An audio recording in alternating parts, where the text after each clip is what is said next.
Hey there, my name is Marcus, and in this video I'm going to compare PLUS500 and XTB. The first thing I'm going to talk about are fees. Then I will talk about account opening, if they have any inactivity fee or withdrawal fee, design of application, how is the customer service, and also safety of both of these brokers. I recommend using these brokers on CFD and Forex, and this is what I'm going to focus on.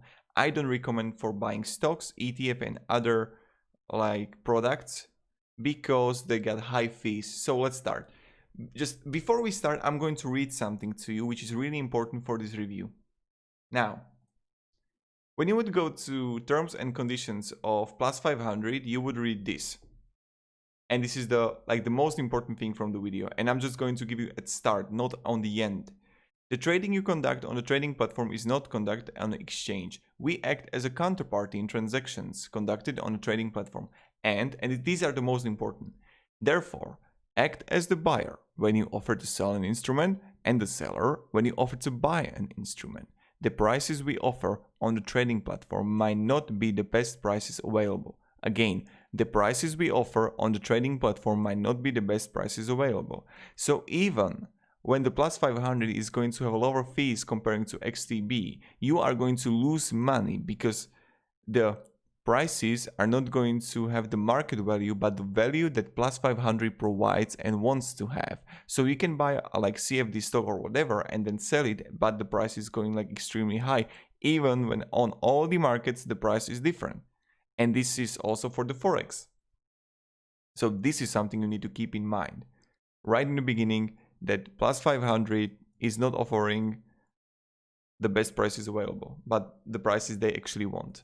So let's start with the fees. Now, the fees straight away, on PLUS500, they are lower. SP500, Europe, Apple, and Vodafone. And when you would compare it to fees of XTB, you can see it right here too. Okay, that's lower. Europe 500 is higher, but the Apple CFD and Vodafone CFD are higher comparing to PLUS500.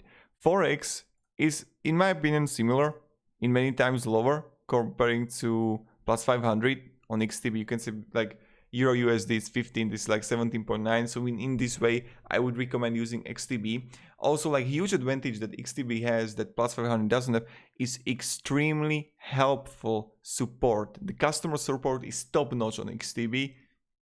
And that's why I would recommend using XTB comparing to PLUS500. Now,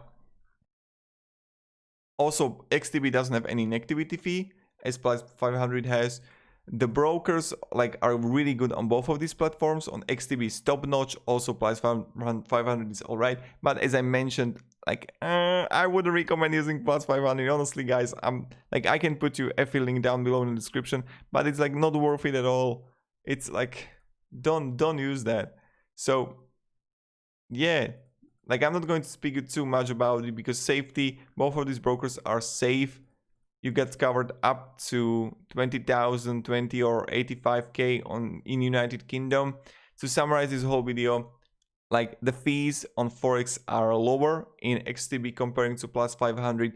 The fees on the stock CFD are higher in XTB. The Forex is lower in XTB. The customer service is top notch in XTB. And on both of these brokers, the trading platforms are all right. So thank you very much, everybody, for watching. If you have any questions, ask me down below in comments. I'll be really happy to help you. And yeah, I hope you have a good one and goodbye.